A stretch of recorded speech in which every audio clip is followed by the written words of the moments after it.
Evening, future techies. My name is Ryne Kerchner. I'm the Associate Director of Recruitment here for the Polytechnic Institute. And I want to welcome you to our Technology, Leadership, and Innovation Department broadcast to give you some further insight and details about the department you're admitted to and the major that you're going to be attending here at the Polytechnic in Purdue. First, I'm going to kind of give you an introduction to what our broadcast is all about. So with some logistics of how you can interact with us. We have a chat function in the YouTube broadcast that you can log in with your Google account and submit some questions. So create one real quick if you don't have one. And we want to know what you want to know. So put those questions into that chat. We have some prepared topics that our panelists will be talking about as well, but we want to know the questions that you have. So please let us know, send in those questions, and we'll be able to respond to those tonight, hopefully. If you don't get your question answered, please feel free to send us an email that we can respond to later on at techrecruit@purdue.edu. We'll be able to respond to those later on as well. So with that, I'll have our panelists introduce themselves, kind of give you an introduction to who they are, and then we'll jump right into our prepared topics. So first off, we'll have Abrar. Hey, Abrar, you gotta unmute yourself, please.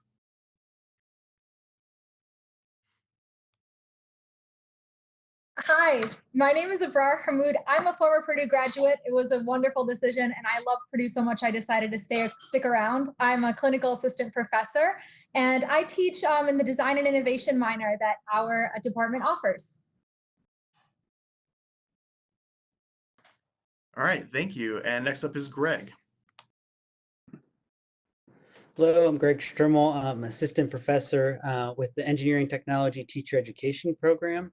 I teach courses on prototyping, laboratory planning and management, curriculum development, and I also support the Design and Innovation minor coursework.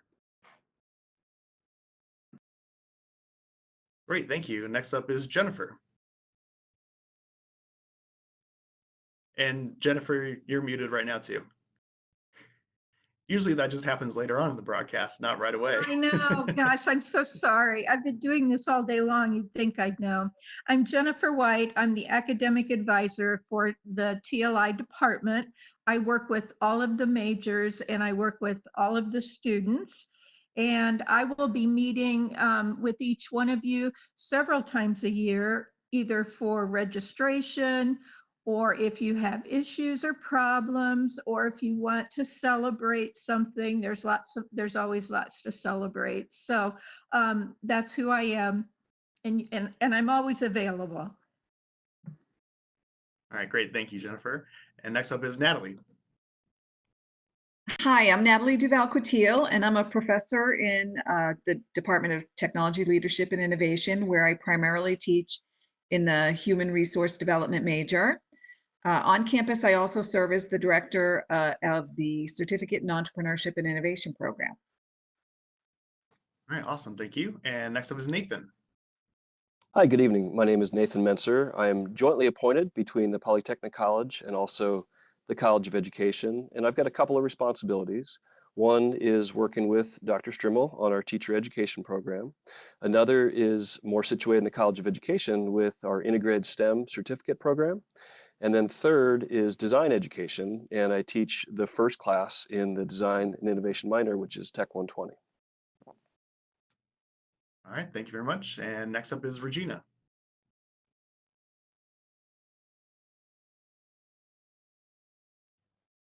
And Regena, you're still muted as well. Okay, I'd hit it, but it didn't go off. My name's Regena Scott, and I'm assistant professor of practice in TLI. Let's see, I teach intro to business practices, some business analytics, and right now the foundations of organizational leadership. So I'm kind of a jack of all trades. All right, thank you. And last up is Steve. Hi, my name's Steve Elliott. I'm the interim department head of technology, leadership, and innovation. And my area of research is in technology related to biometrics and as well as standards development. I'm happy to see you here, as well as the fantastic team of faculty that we've had for this. So welcome. All right, thank you all very much. So just kind of start off, the first step that you have the students coming up to get kind of transitioned into Purdue would be participating in our STAR program, Summer Transition Advising Registration, but that has now moved to our virtual STAR. So Jennifer, just real quick, could you kind of give us a quick introduction to what that will look like and how you'll get in touch with students going through that process? Hi again. Virtual STAR will be set up so that you and I will work together. We'll probably do it through a video chat, and I will be contacting you later this week, early next week, about how the process will work. It's important that we are all on the same page for this because it's different. Usually coming on campus, it was face-to-face, but we're still going to be face-to-face. And I will be setting up your summer schedule. If you're going to summer school, I'll be helping you, all of you, set up your fall schedule. It's called pre-registration, and we'll go through it together. You'll know how to use the tools to do this, and we will get it done. I'll be in touch through email, though, initially. All right, sounds good. Thanks, Jennifer. And another question we've been getting a lot just in general, and I'm sure some of you have gotten this as well. And Steve, we'll turn to you for this. What has the adjustment been to the online learning environment for this department specifically? So obviously we went online right after spring break. Our faculty have been tremendous in getting all of the material online and continuing still to do many of the activities that they started out and planned to do in January. We've migrated over to Microsoft Teams. We've got faculty here that teach both small classes and larger lectures. And we've had fantastic feedback from the students as well as from our colleagues that we transitioned. We had I think in one class of about 170 students in group projects, pretty much everyone showed up and participated. It's business as normal. Obviously, it's different with not being physically together. But I'll tell you, my interactions with students now are much better, and I think that's the same for everybody on the call today.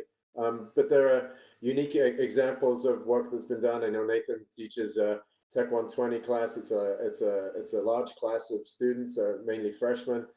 He may want to add something. And I know Nathalie teaches at 300 level with juniors and seniors. Reg too at 100 level. So they've done an outstanding job. I don't know when we have time to come back with some examples, but yeah, it's business as usual. And hopefully in the fall we can join back together. Yeah, just a quick comment before I'm going to turn to Nathan to kind of get a little further details.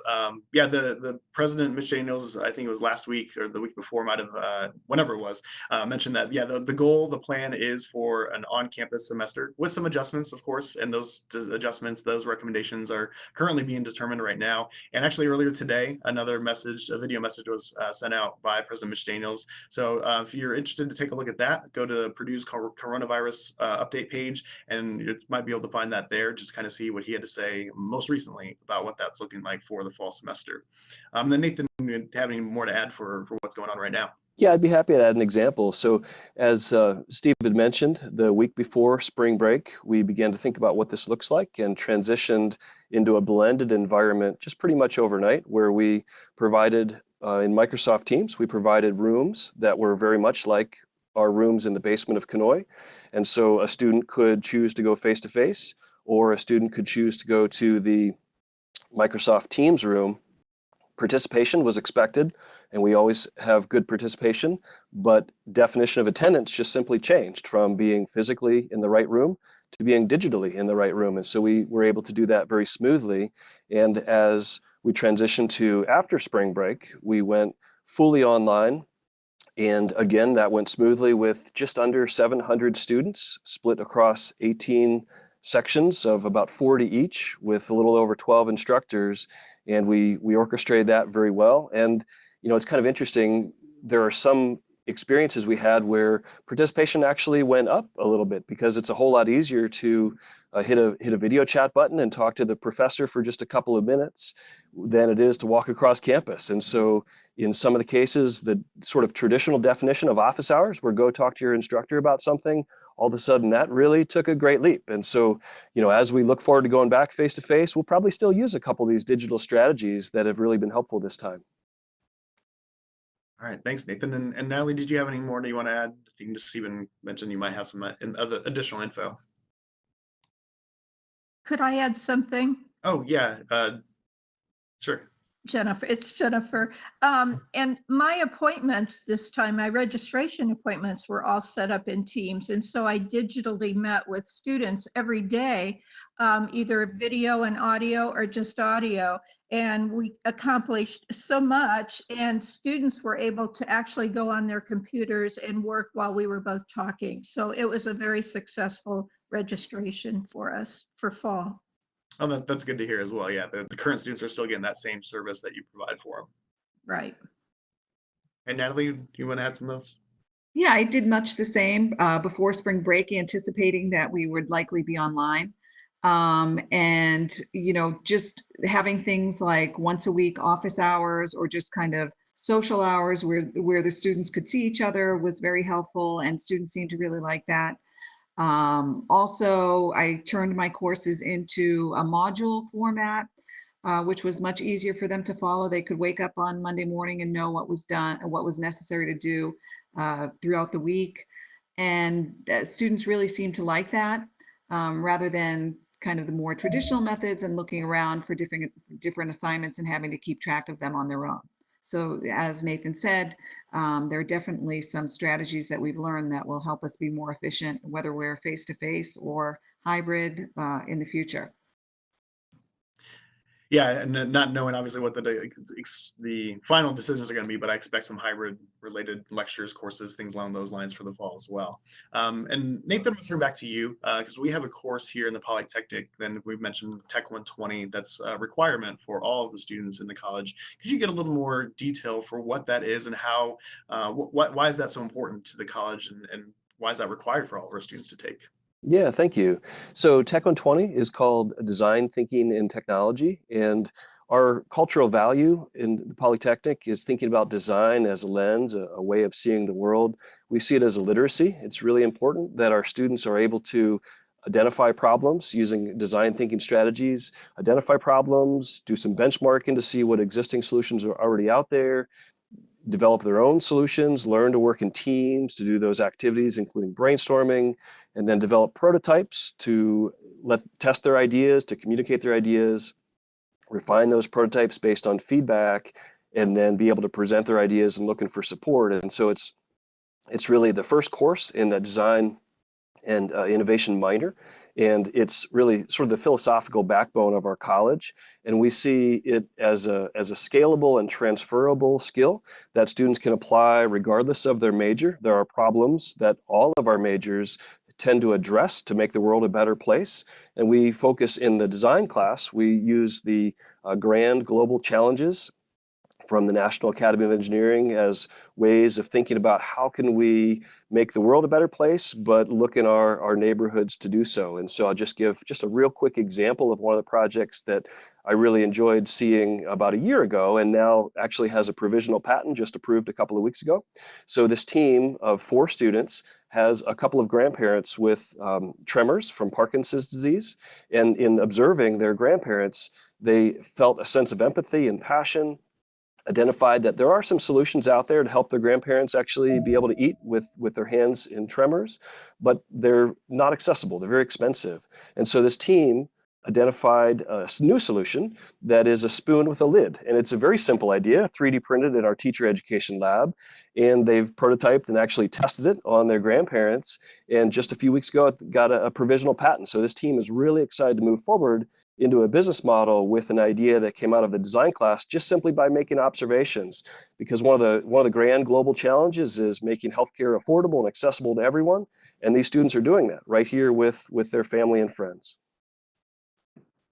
Just like to add a little bit to what Dr. Mentzer was saying. You've heard Dr. Strimel and Dr. Mentzer mention the design and innovation minor, and I teach the 200 level class, which is designing technology for people. And so it's a continuation of that process of design thinking, where our students really, we blend anthropology in with the design process, and our students have the opportunity to really engage with stakeholder groups that they resonate with them. An example of something that one of our teams this semester came up with was their stakeholder group were individuals that were adopted. And so what they did was they created a bracelet that links those individuals back with their home country. And one part of that contains the soil from that country, and another part contains cultural artifacts. And that was really neat to see them do, and to really embrace that type of challenge. I mean, Ryan, one of the other things I want to jump on about is, while in Tech 120 you filed the provisional patents, just recently in March, 3 undergraduates received patents. They had graduated already, but you can see kind of how this ties together with that work that they do in the 100 level into the kind of human design, and the 200 level through design innovation.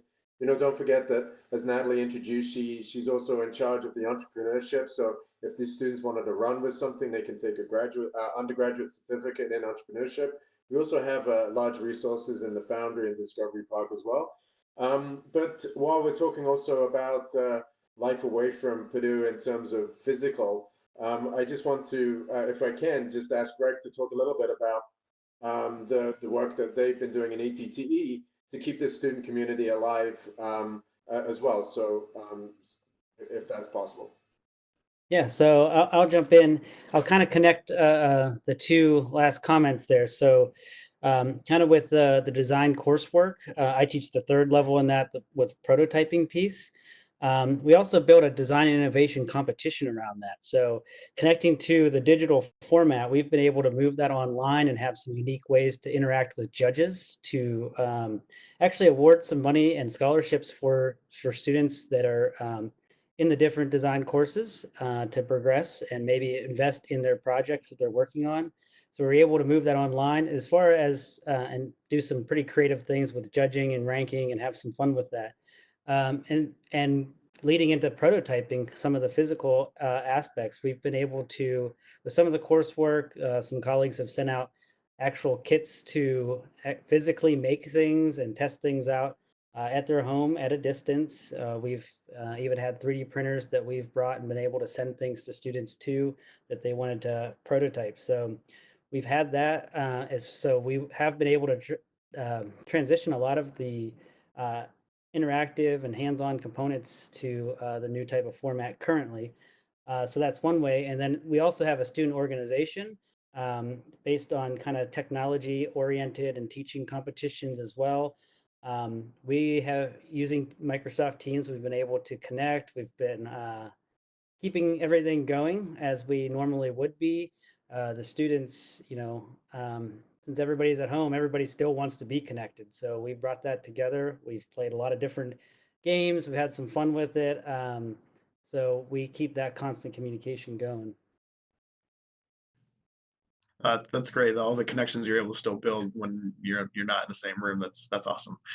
We did have a question coming from the chat, and actually this is going to be a 3-parter. And Greg, we'll stick with you. Just the question was, what my son's going into organizational leadership. I know that's not your area, but could you just each of you give a quick rundown of what your major entails overall, just to kind of get our viewers a good understanding of each of the majors that they'll be going into? Yeah, so I'll start with engineering technology, teacher education. So that is specifically one for preparing future teachers for middle school, high school, really jumping into teaching, engineering concepts, prototyping, design, all type of things that we're learning. It also does bridge over into some workforce development and preparation and training programs. It transitions well. We also have the design and innovation minor, which is a nice way to actually bring together our different majors. So our ETTE, engineering technology teacher education, organizational leadership, human resource development. It's a nice way to actually start blending you all in some similar courses too. All right, thank you. And then Regena, your area for us, please.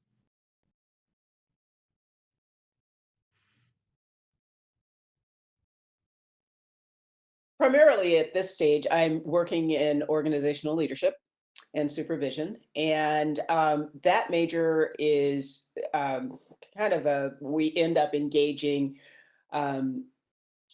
both the ETTE and the human resource development students in the program. The Tech 120 is, of course, part of our curriculum.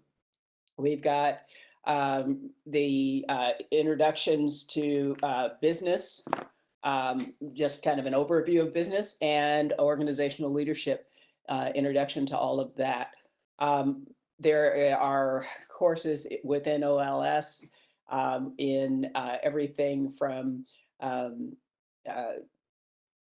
the business kinds of ends to the human resource development to the practices and diversity and innovation, I think. Yeah, I'll jump in as well, right? Yeah. Yeah, so we, in organizational leadership, we cover a multitude of different facets. When you take a look at technology companies, and predominantly we are in a polytechnic that centers around technology, you can see some of the challenges that we have. You broaden that out to stuff that's going on in COVID today, and you'll see just a tremendous need for organizational leaders. And like Regena said, we cover topics related to business, as she teaches the introduction to business as well as introduction to leadership classes. We propel that out to look at project management. There's some data analysis as well going on in that major.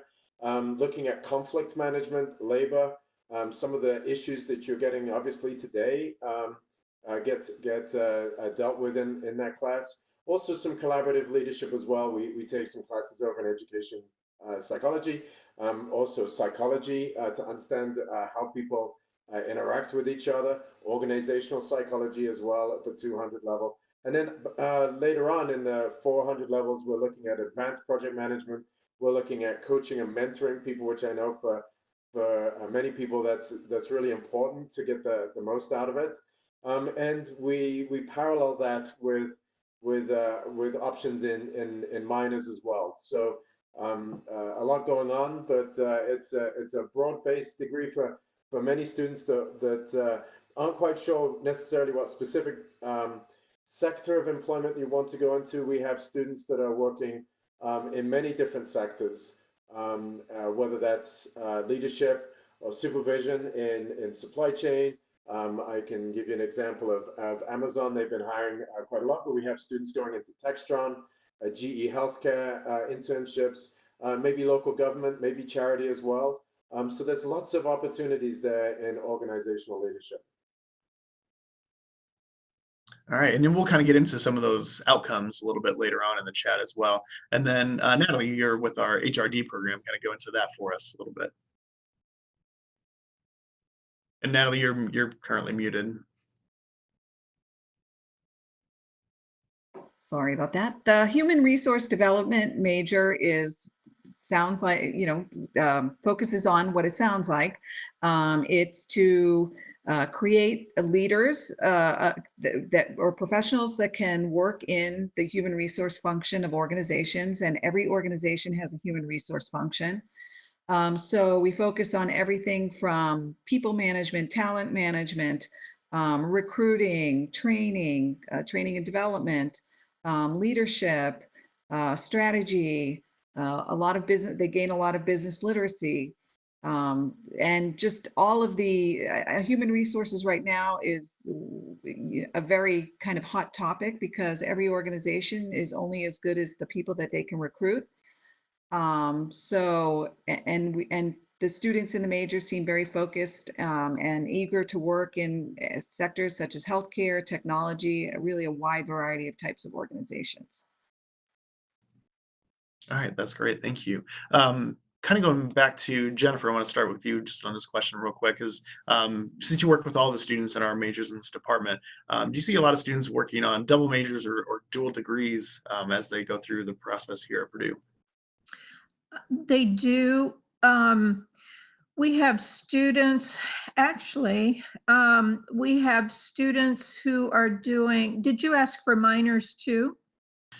Oh, sure. Yeah. If you want to talk about minors as well. Absolutely. Or I can start with the dual degrees. So some of the common dual degrees are students with OL an IET dual, or some of our students in HRD are dual with sociology. Spanish is popular, psychology. And then another one with the OLS program is the supply chain. And the IET and supply chain, there's also the dual major or double major with HRD and OLS.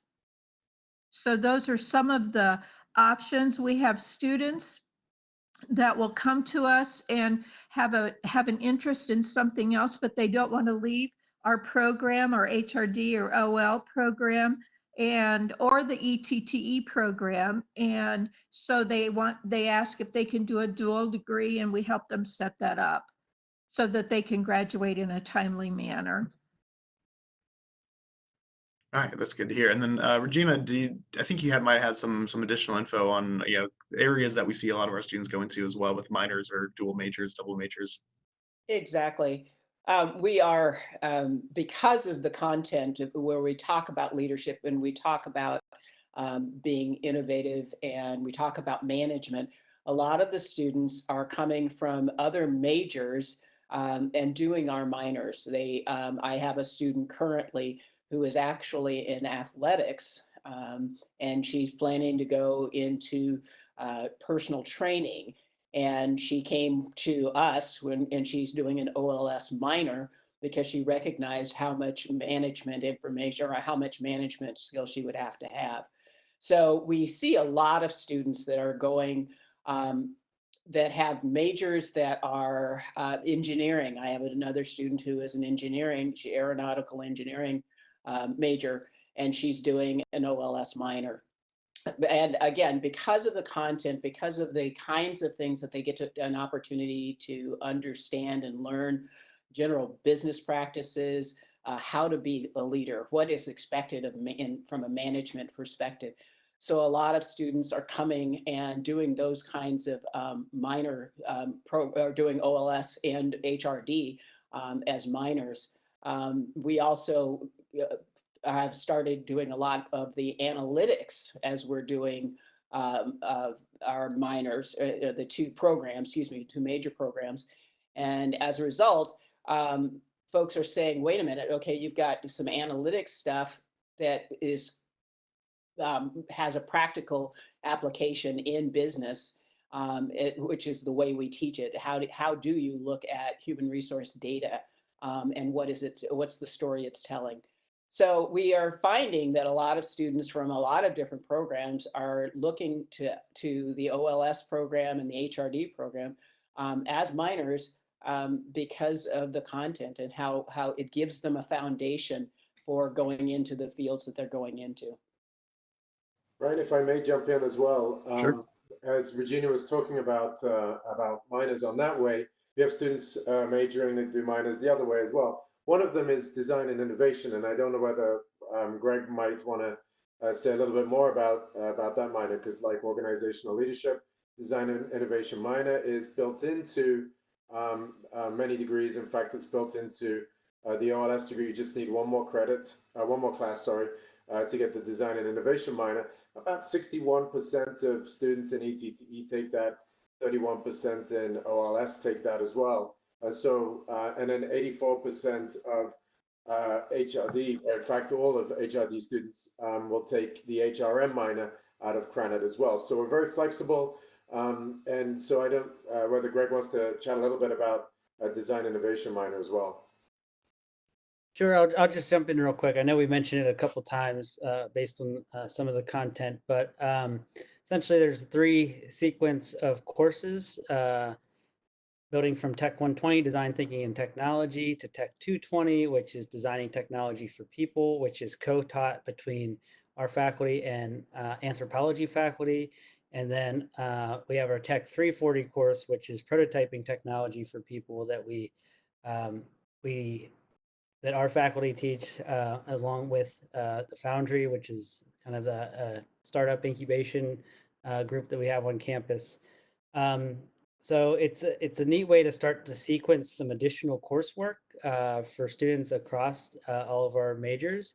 And it's nice to actually, like I said, mentioned earlier, it actually becomes a way to bring the different majors together to center around some multi-year design and innovation projects that people are really interested in, to actually focus on coming up with an idea and trying to bring that to life, and not just at the end of a semester, take it over multiple semesters.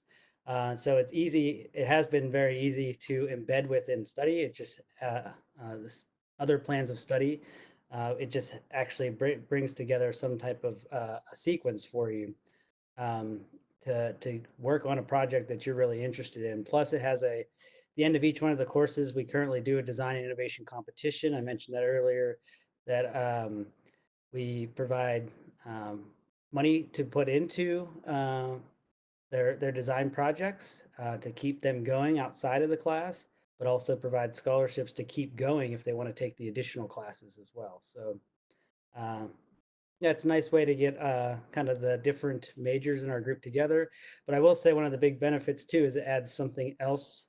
So for example, if you're ETTE, Engineering Technology Teacher Education, and you have a teaching certification when you're done, but you also want to have maybe some other opportunities to show that, you know, I can have a design innovation minor if maybe I want to go into the workforce training and workforce development side of the house. So it might be helpful on that side.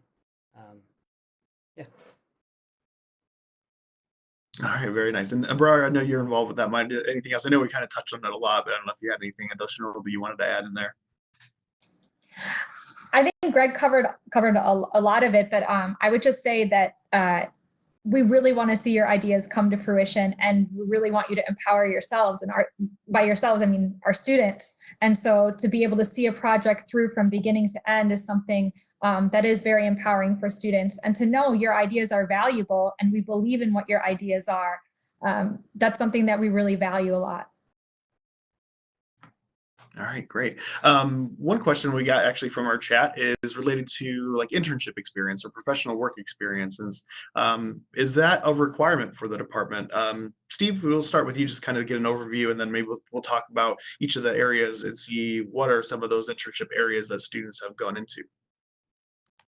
Sure. So internships is obviously encouraged in our engineering teacher technology education program. The student teaching, I'll let either Greg or Nathan chat a little bit about that. In our HRD program, we have a 500-hour requirement, which is aligned with SHRM, the Society for Human Resource Management, and students will go out and interact with companies in a human resource environment. Those 500 hours can either be done over one summer or can be done over a couple of summers. Normally in the sophomore, junior kind of year, they'll start in there. And for organizational leadership, students can participate in an internship. That requirement is not hours specific, but we do get many students that go ahead and participate in internships. 2018, 2019, we had students across all of the plans participate in internships or student teaching. Examples of companies that students have gone into and eventually do work at include Lilly, Rolls-Royce, Royal King, Walt Disney, GE Marshall, a healthcare system, Jackson Healthcare System, Textron, which is a large conglomerate. They go into their rotation program, banking, GE Healthcare, Subaru, more locally in Indiana, Kirby Risk here in town, the DOT. Some people might want to go into the healthcare industry as well. So Westminster Village also with automotive and insurance, you've got Cummins and State Farm. We just got a really broad-based set of students that find themselves in a wonderfully diverse area of work. And as Nathalie said earlier, HR is in every organization. Leadership is in every organization. It's desperately needed in times like this, where we need folks to go out and learn what it's like to be a leader in this environment, and also through K through 12. And so I'll hand it over to either Greg or Nathan to chat a little bit about the teacher experience, teacher education experience. Sure, thanks, Steve. So we have internships built into the curriculum throughout the first 3.5 years, where our curriculum at the college level, departmental level, and at the teacher education level are all very active and hands-on. And so while we're talking about theory and we're practicing in the classroom, we also get our students out into the public school classrooms throughout the first 3.5 years. And then in their senior year, they spend the last semester of an 8-semester sequence, semester 8, is spent in a public school in the state of Indiana, and there are a couple other states that we have reciprocity with, so student teachers could actually go out of state if they wanted to, but most do stay in state.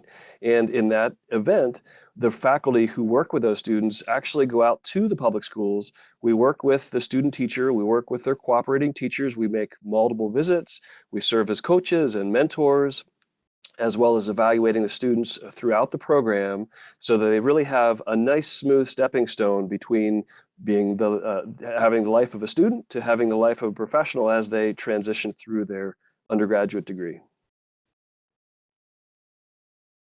All right, that's good to hear that you have those partnerships already built in for the program, and just kind of walk into the door and get going with it. And Natalie, I'm going to turn to you and ask about our senior capstone requirement. Is that a process that's included in the program, especially with HRD? And Natalie, you're muted again. The purpose of that is to prepare students to sit for the Society for Human Resource Management's exam, which is a professional exam that is very attractive to people working in the HR field. And so the HRD major is a way to kind of accelerate that process. Typically, people would prepare for that exam once they're out in the world of work, once they've had a couple of years of professional experience. So through this program, students can really get prepared for that. Yeah, that's awesome that the coursework already kind of prepares the students for that. That's a great resume builder, obviously, and requirement for that certificate thing. So I was going to ask another question, and yeah, Greg, I'm going to turn to you. We get a lot of questions sometimes about students wanting to do undergraduate research. What are some of the research opportunities that students have in this department? Yeah, so I'll jump in with that. I think so my initial impression, just being here for a few years now, there are so many opportunities for undergraduate research for students. Our college has a couple research impact areas, one focusing on realizing the digital enterprise, one on the future of work and learning, another on holistic safety and security. They put out notifications for opportunities to have paid undergraduate research initiatives with the students that undergrad students can jump in on and get paid for. Our department alone has a lot of research grants, external funding from different organizations, like the National Science Foundation and so on, that if you find a faculty that you're taking classes with, chances are they have an opportunity to engage you in their research and pay you to do that opportunity to do that work.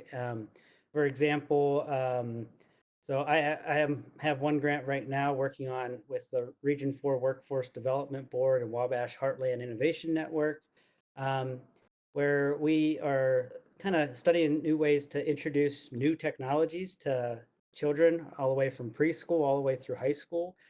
So nearly every one of our ETTE students is actually employed on that project right now, making money while they're doing their classwork, but doing some neat things, developing curriculum, some outreach opportunities to connect children with industry, but they're also then studying kind of the influence of that on career perceptions and neat things that they can, apply to what they're going to do in their future careers. A lot of them then get interested in research and stick around to do even grad school and do some research projects beyond there too. So lots of opportunities for undergraduate research. All right, that's awesome. You mentioned they get employed and paid to do some research, and nice little way to make some extra money. Anybody else, Natalie or Regina, have anything that you want to add for research in your areas as well? I can add some. Yes, Purdue has really put a big emphasis on research in the last few years. Maybe 5, 10 years ago, you would kind of, in a random way, find research projects. But now we have an Office of Undergraduate Research that really tries to centralize all of the research opportunities on campus in all of the different colleges. They have all kinds of professional development opportunities, from courses on how to do research and how to be a good undergraduate researcher, to how to present scientific poster presentations. And they have events throughout the years that will showcase students' research. So it's really a great time to get into doing some research as an undergraduate at Purdue. And Ryan, if I can just jump in on that as well. I mean, we've got a great set of faculty that are highly skilled in not only research, but they also have connections in industry as well. And so it's not just your typical maybe university kind of NSFs. We have Department of Justice, we have other government agencies, Department of Homeland Security. We've got local companies as well. We've got large tech companies, whether that's Google. We've got endowments. We have a very broad and diverse faculty that link in many different facets of funded research. And many of them, if not all of them, have elements of funding opportunities or just research opportunities. The easiest way to get involved is to go knock on a door, go chat with someone, electronically do it through Teams, whatever that mechanism is. Most, if not all of our faculty here are really interested in fostering that growth of undergraduates and taking them to the next step. So as interim department head, I'm here to support that. As Nathalie said, there's plenty of opportunity that the universities provides as well. Nothing would make me happier to fund research and to have students present that research in once better times come in terms of travel. But great opportunities. We also have mechanisms for research and credit. We have at least 2 or 3 faculty at the moment doing undergraduate mentorship. Lisa Busman's doing one with an undergraduate at the moment. We call those independent studies. And they cycle through on a 16-week process as well. And lots of other opportunities as well. Our faculty have great track record in that area. We've had opportunities where an internship, we were just talking about internships, where internships have flipped and become research projects once the student has been out there. We've been fortunate in that when we have had students who've gotten these great internships, they've kind of awakened companies to recognize that we were a wealth of potential and the creativity and those kinds of things. So it's been kind of an interesting and fun collaboration between what has been internships and research, and how those two can really mix together, and how students especially our undergrad students, have been able to engage in all of those different areas. It's been kind of fun to watch. Yeah, and I'll just jump in real quick. I also think there's some really cool opportunities with that of things that you may not even get a chance to see elsewhere. So like Dr. Mentzer, has been doing a big project around soft robotics. Also, in the HRD program, they're doing study and research around virtual reality, augmented reality, and the human resource use of it and applications of it. So there's a lot of things that you really get to see some cutting edge stuff while you're here too. Yeah, thanks, Greg. Let me just add about the soft robotic. Oh, sorry, Steve. Sorry, Nathan. I was just saying that's even more important as we're working from home, right? It's this interaction of the virtual space. But go ahead on the soft robotics, because that's super cool. Yeah, sure. So I was just going to mention the soft robotics. So a couple of years ago, the National Science Foundation funded myself and 2 partners, one in the College of Engineering and one at our International Teacher Association, to develop curriculum in robotics specifically. And we experimented with a really new kind of robotics that's situating robotics as a co-robotics or a wearable technology that is pneumatically inflatable. It's silicone based. So you imagine how you have a balloon and it's stretchy and inflates. If we restrict the movement on one side of that balloon and inflate it, it actually curves to make an actuator. And so we are engaging students in 2 different school districts, one in Maryland and one in Georgia, over 4,000 or 5,000 students over the last couple of years in soft robotics applications, because we believe there's a chance that may broaden participation, get more students interested in STEM fields and soft robotics fields that otherwise wouldn't have been interested. And so our findings are suggesting that the soft robotics platform actually broadens participation and levels the playing field to get all students equally as excited in robotics. And that's something that not only did I hire graduate students to help with, but also undergraduate students participated too. In some of the data collection, data analysis. We've flown undergraduate students all across the country. We just got back from Maryland right before the spring break events occurred, where we took 18 students to an international teaching and research conference. And so those are the kind of opportunities that we have. That soft robotics project, just as an example, was a $750,000 NSF project, 4 years, and we had our students engaged in that data collection experience, which was really exciting. And like Dr. Strimel mentioned, some of the students are actually now coming back into our master's degree program after having such a positive undergraduate experience in research. Wow, I mean that's amazing. You all touched on a lot of different things that our students are able to get involved in. Around the whole country. That's really cool. They have those opportunities. I'm going to turn back to something that Steve mentioned about finding those opportunities. Knocking on doors and sending emails, whatever it looks like. And Abrar, I'm going to pose this question to you: whether it's finding research opportunities or just getting some help with maybe class supports and concepts you're struggling with, how would you recommend our students seek out that support from our faculty members in this area? Sure. Back when we were on campus, in our department, it was not uncommon to be walking down the hallway and to see doors open. And I think that signifies a lot because it really is an open door policy. Our faculty are always there, and you could knock on the door and ask a question. And generally, I just have a quick question, and it would turn into a longer conversation. But that doesn't mean that because we've gone online that we're any less accessible to students. It's kind of like what Nathan had mentioned about when we transitioned to using Microsoft Teams. People could just shoot us a message whenever they had a question, and that was really effective. But one thing that we also really value in terms of supporting students is mentorship and coaching. And so whether that's faculty mentoring students or whether it's facilitating mentorship between students, that's something that we really value.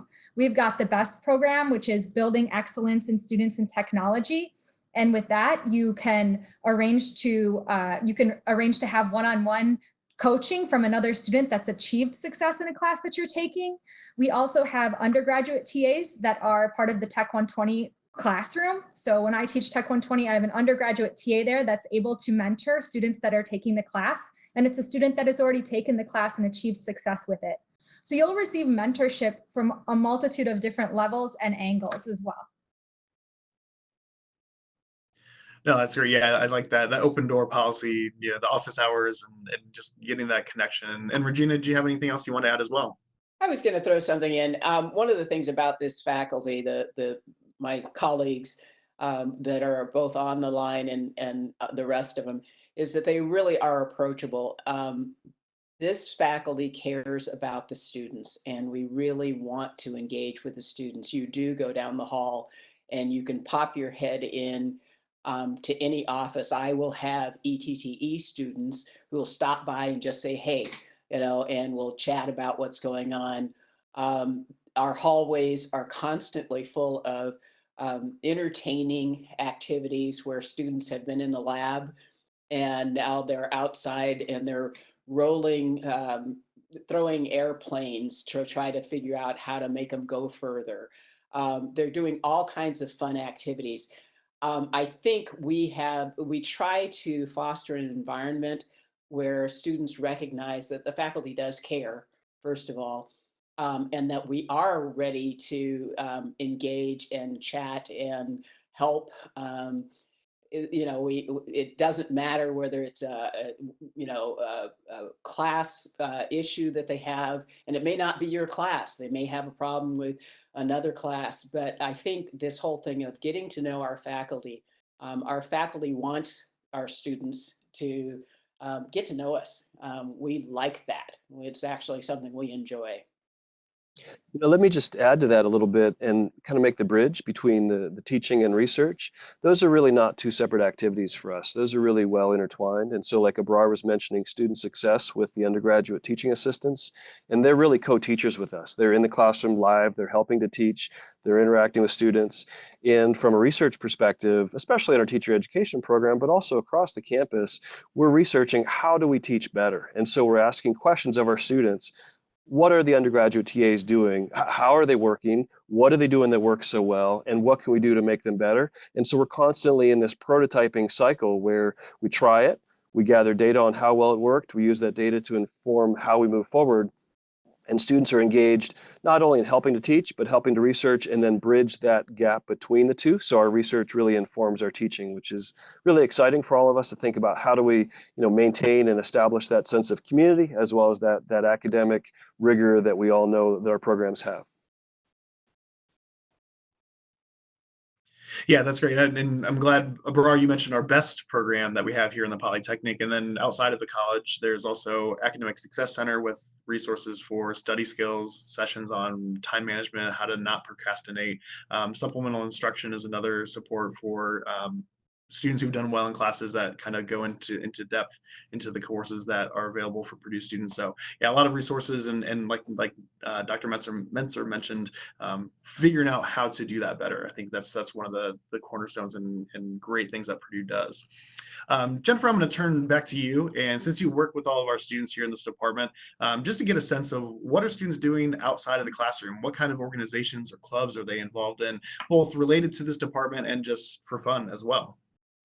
So within our department, ETTE has an organization or more than one organization and many activities for students to get involved in. And those students always work as a team, and they go to competitions. And I think that's already been talked about, these competitions where they place very high in the competition.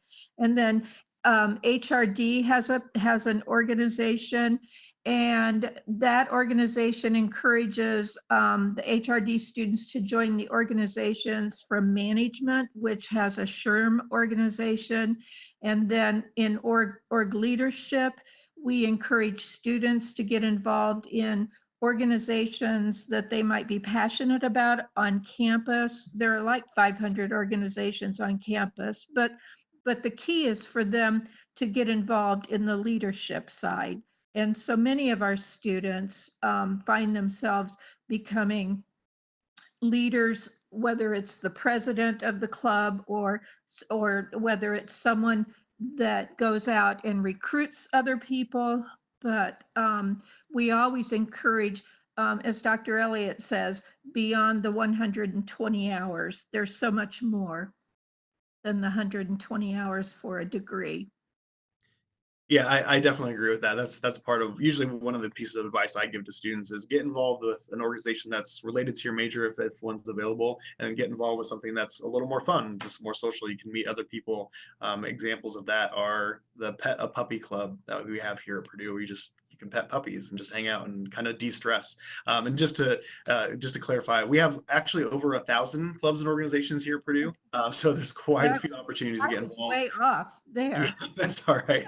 But then, yeah, I'm sure you'll be able to find something that you enjoy, and if not, get some students together, find an advisor, and then you can start your own club as well. I would like to say that one of our students, she lost her grandmother and was distraught over it. And there was not a grief organization. She couldn't find anybody to grieve with, or a group of students. So she started her own organization, and it has taken off. It's now known campus-wide, and the advising office over all the advisors is advertising it for students. It's become very important for students at this time. So that was started by one of our TLI students. And Ryne, just as well, is not only, as Jennifer said, in the Techer group in ETTE, they just bring back all the silverware from every competition they go to, which is fantastic.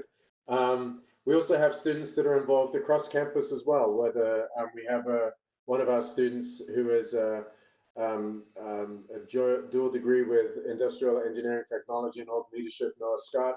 He's a student trustee for the university. So you can see it doesn't matter where our students fit.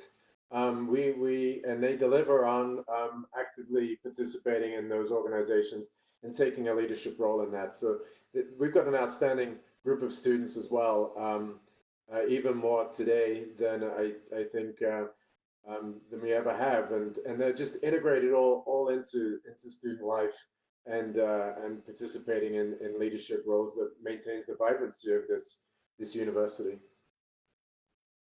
Yeah, like Jennifer mentioned, obviously that organization that student created was a great impact for the university, and that also creates opportunities for our students. You know, you get those leadership opportunities, get those leadership experiences, build your resume up, and go find those internships, and then that prepares you even further for your future career. And kind of moving, kind of did that on purpose to kind of Ryne, transition. can I add something really quickly? Sure, in terms of moving on to that next level, we want you to get to know us. We want to get to know you, and there's nothing more rewarding than when you are ready to take the leap into your first job or your first internship, and we can write that letter of recommendation for you. It absolutely delights us to be able to talk, to reflect about all of the things that you've accomplished. So please, right off the bat, when you get here, start knocking on doors, literally or figuratively. Thank you for allowing me to interrupt you. Oh no, that's quite all right. And that actually reminds me of something I meant to say earlier, kind of going back to knocking on doors, talking with faculty. You all are just, normal people as well. There's typically a stigma with faculty members being these scary people that, you can't necessarily go up to and chat with and get to know. And that's definitely not the case. And it's been said multiple times, they all want you to succeed and they're here to help you do that. So yeah, get to know them and get those letters of recommendation, get that experience, get those different opportunities for sure. And then Nathalie, I'm going to turn to you and just kind of get a sense of what kind of industry connections do we have with this department, and then we'll move into from there. What are the career pathways, the jobs, the companies that our students typically go into from each of these areas as well? Yeah, I think in general, we try to bring in as many industry people as we can, whether it be in our classes as speakers or through the student organizations who will bring in speakers, and the faculty will often facilitate that. I know that's always my goal. Students can hear things from me, but I like them to hear those things. So those same things and what's really relevant and hot topics and things keeping up people who are actually out in those jobs, what's keeping them up at night. So I always try to bring in a lot of speakers. I typically, if somebody comes into the classroom, they're very willing to continue the conversation with students. Unfortunately, a lot of students don't always believe that. Like you said, they're afraid to follow up with whether it's executives or even faculty. We're all at the university because we want to interact with students. So I always remind them that anything is, obviously not at any time of the night, but to always take advantage of all the people that you can meet at a university, because it could take you 30 years to build the same network that you can build while you're on campus. And then there are talks all over campus all the time. There are speakers, so if you pay attention, you can meet incredible people in all sectors and all types of positions, and also build your network that way.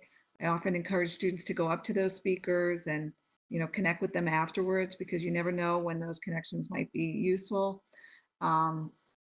So those are some of the kind of basic ways, but there are just professionals crawling all over the campus wanting to interact with students, generally speaking. In terms of positions, I know if I can speak for the HRD major, like I said, these students are set up quite well because they're already have a bit of a fast track to getting the Society for Human Resource, being able to sit for that Society for Human Resource Management exam.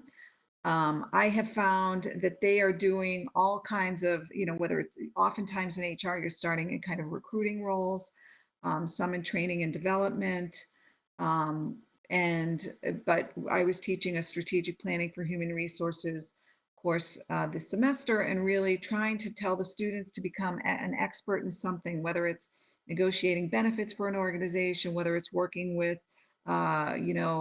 limited English proficient workers, whether it's understanding telework, which we didn't think would be so relevant, but is obviously very relevant now, whether it's learning how to manage offshore divisions, but really trying to figure out what the specialty you want.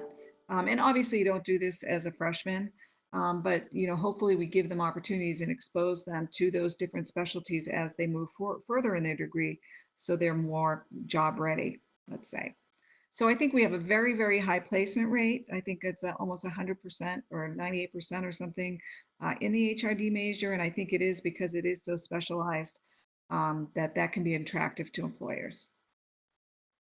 No, that's a great placement rate for sure. And yeah, like we mentioned before, HR is part of pretty much any organization, so there's going to be a need for it. So Now, I say that with a caveat that Sure. the economy probably, when those statistics were taken, where it was a little bit different. So nobody hold me to that. Okay. Yeah, I think we're all under that understanding that things might not be the same as we always expected. All right, and Greg, same question about. Yeah, if I could jump Oh, on yes, that. Steve, go ahead. One of the challenges, obviously, in today's economy is that we don't know what's going to happen in 6 months or a year's time, right, with this stuff that's going on. But one thing that we do have is well-placed students that are very agile, right? So we do have that broad-based expertise. So, for example, in organizational leadership, we get students that are able to navigate into industries that are doing quite well. So, for example, just recently, as Nathalie brings in either alumni or connections from industry into her classrooms, we also in TLI actively solicit guest speakers as well. Either that's on the Polytechnic alumni side, where we invite speakers back, or just recently where we've had Amazon give lectures or guest lectures in our leadership class as well. I know ETTE is heavily engaged. This is the benefit of having faculty that have worked outside of academia, that have done it in the high schools, that have done it in industry, and have those connections that can able to mentor students in this really uncertain time to say, look, we have a good placement rate. Yeah, there's going to be some bumps in the road with placement rates, but your degree is a Purdue degree. And that's a fantastic thing to have. Not only is it a Purdue degree, but it's from the Polytechnic, where you intersect that technology. And now more than ever, we need organizational leaders. We need students that want to be the next generation of teachers, and we need those people to foster talent in organizations. I think our time is right here, right? It really is our time. In an uncertain world, we look to those younger generations that are going to lead us into the next generation, and I think that's exactly where our unit sits. So I think it's a troubling time, obviously, a time where people are worried, but it's also a time where good leaders shine, and that's our job here, is to train and mentor and coach the next generation to take that on. Yeah, I think that's a great summary of also what this department's all about, for sure. And mention teachers and the next generation. And Greg, do you want to kind of share? I think obviously we know teachers are one of the main outcomes for your area, but anything else you want to add for that? Yeah, so I think just building off of that comment, I think one thing that we're probably seeing more now than ever, as a lot of kids are at home, that there's a big need for teachers and different ways of teaching from middle school and beyond. So as far as our program with engineering technology teacher education, the majority of students will go on, they'll get a certification to teach in middle schools and high schools, teaching engineering, teaching, robotics, teaching design, 3D printing, all those good things. And typically with that, there's 100% placement, throughout the state. And then we have years where the graduates kind of get together and all go off to different parts of the country as well to teach, because they're always looking for that specific niche that we have.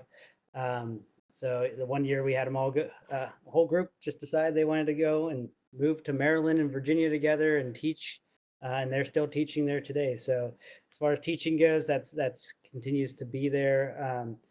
We also have some of our graduates that, like we mentioned before, go on to grad school and get really become interested in research and academia, and even some of them are now teaching at the college level as well. And then the kind of the third option is on the industry side. We have had students go into more of the workforce development and training, working specifically for industry. Nathan, if there's anything you want to elaborate on there with some of the opportunities? Yeah, Greg, thanks. And so I think one of the examples there is that, because our teacher ed program is so broad and provides students with the ability to work with a wide range of technologies. One of our graduates is at Boeing, and she did a 3-year rotation there, experiencing some of the different industry side because of her ability to collaborate and her ability to communicate.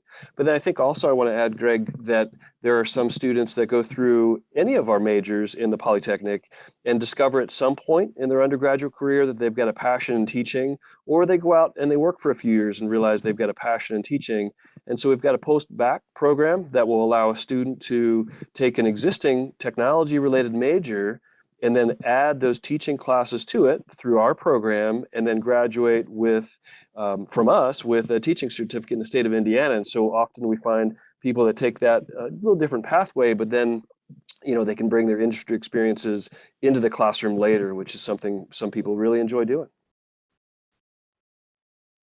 All right, great. Thank you both for kind of going through the different options for that area. And Regena, do you want to add anything more for your OL area as well?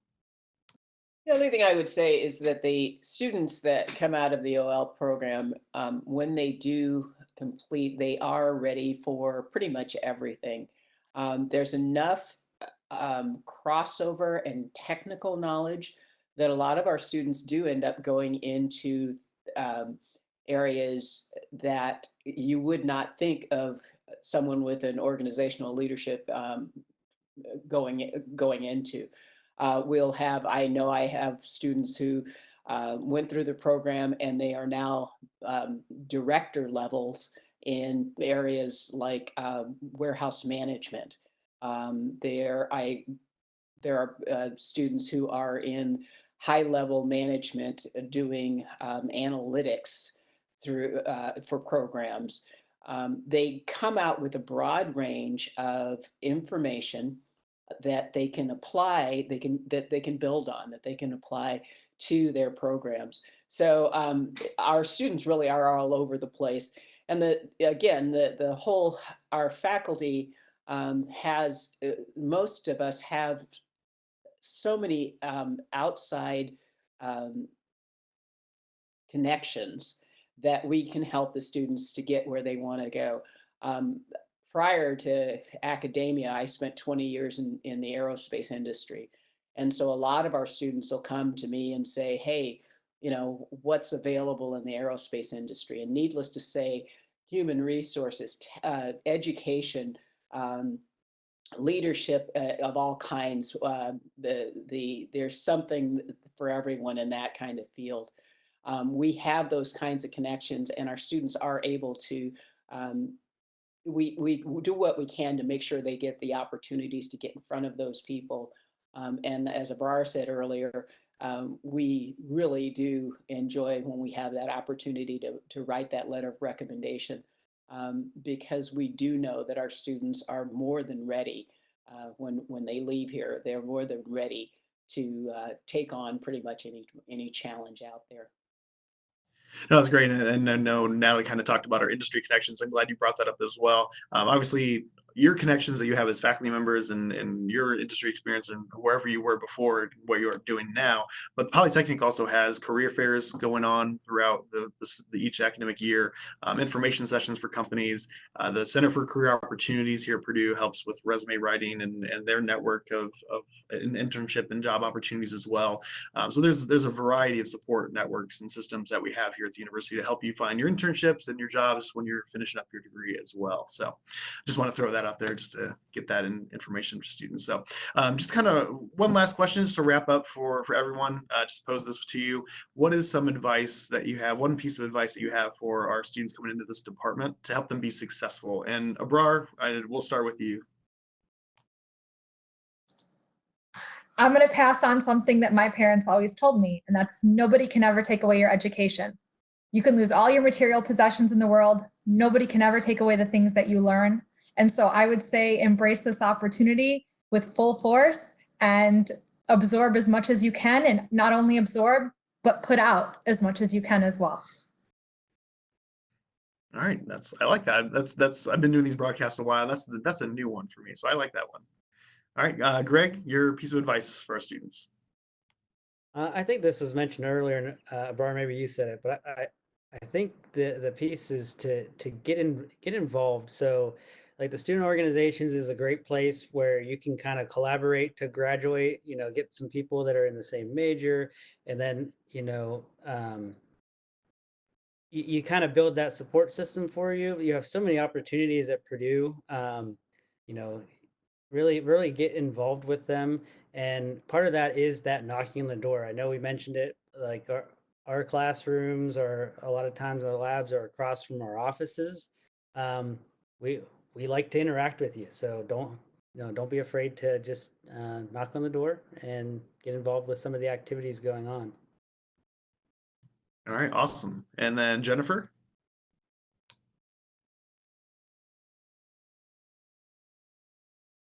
I am, I have to speak for the whole department, and I'll reiterate it again, that we are all mentors and we're coaches and we're one big team and we're a family. And I think something, when I went to college, I had a great major, but I didn't have the family or the coaches and the mentors to help me through. So something I've learned with students that come see me is that that's one of the things they appreciate the most, is that they have someone to turn to, someone to talk with, someone to ask questions. I always tell my students to sit in the front row so that they can get to know the professor better than anybody else. So right now it's a one-on-one, but go to class and sit in the front row.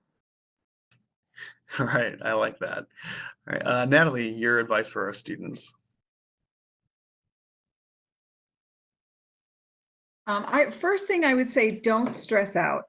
There's a lot of pressure on students nowadays, and we're here talking about careers and being leaders. And I talk to a lot of students, and that is, just entering college, those are really scary things. And they feel like, oh my gosh, I'm not a leader now, and I'm not going to succeed in college. So if you get admitted, if you've been accepted to Purdue, you can succeed at Purdue. So, and in your freshman year, you don't have to lead anything. You just have to show up. And if you don't show up, you'll have problems. So I always tell students that, 75% of college is just showing up. And like Jennifer said, sit in the front row, create a relationship with your classmates and with your professor, and you will succeed. And really, some of the things like careers and things like that, you don't have to worry about your first couple of years. So, have good friends, think of the basics, like everybody talked about, family support, and just show up. Yeah, I'm gonna go ahead and I had no idea what I want to do until halfway through my junior year of college. So yeah, you're absolutely correct. You have some time to figure it out. All right, Nathan, your advice for our students? Sure. So I'd like to encourage our students to take initiative. When you engage in a messy problem or the instructions aren't quite as clear as you expected, you're not quite sure what to do, you're looking around to see what your peers are going to do, just jump in, take an opportunity to really stand out. All these pieces that you just heard from my colleagues, do all those things. Take the initiative to create those interactions with the others around you, and don't be afraid to take a risk. We're really here to figure out how to deal with an uncertain world where there is no single right answer, and you won't get there unless you take a risk. So let's give that a shot. Yeah, that's initiative, asking those questions is definitely part of that. So I think that's a good thing to think about and keep in mind. All right, Regina, your advice? I've been fortunate enough to have some of Jennifer's front row students get to know me, and that's been really, really important. Getting to know not only your faculty members, but also your fellow students, you're the person that's sitting next to you. Sometimes stepping outside what is comfortable for you and trying something new, meeting someone that you don't think you would ever have had a reason to connect with before. So taking advantage of every opportunity that's out there, even when it's not the most comfortable thing for you to do, but giving it a shot.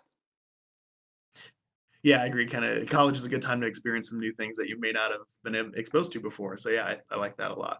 And then Steve, your advice for our students? I think all of the above, right? Don't have much more to add. I think the most rewarding thing about being in academia is when I can actually be the student and learn from the students that become the teacher. I think one of the really cool things about it is you interact with students, like Nathan said, you've got students that are passionate about particular activities. They file provisional patents. I get to learn from that. What's better than that? I think that's the beauty of being in academia. We all learn from each other. And so you can't do that if you don't get involved. You can't do that if you don't do everything that my colleagues have just said. Look, you're coming to one of the best universities in the world. It starts in 110 days, the fall semester. We're all here. I think take initiative, knock on doors, knock on the virtual doors. Just be part of this very special place. And I think the best thing is, for me personally, is when I learn from others, and I do that on an everyday basis. It's one of the most rewarding jobs you can have here. Yeah, I think that's always one of the things I talk about when I'm doing presentations or talking with prospective students is we're trying to help our students become lifelong learners, and even our faculty and our staff here, we're doing the same thing all the time as well.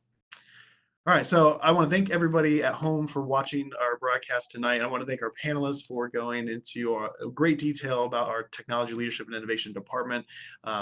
You'll be able to watch this broadcast again if you want to do that. If you maybe had to go somewhere else and miss something, please feel free to replay it. polytechnic.purdue.edu/live.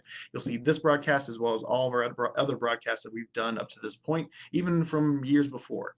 You can also send us an email, again, techrecruit@purdue.edu if you have a question that you didn't hear about tonight. And also on our Polytechnic admitted student landing page are a bunch of resources and videos that you can watch, ways to get connected and see some more information, or reach out to us if you have some additional questions. You can request a phone call, join our Facebook group for admitted students and families as well.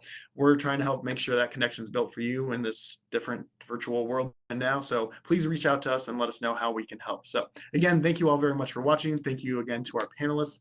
And I'll end with have a great night and boiler up.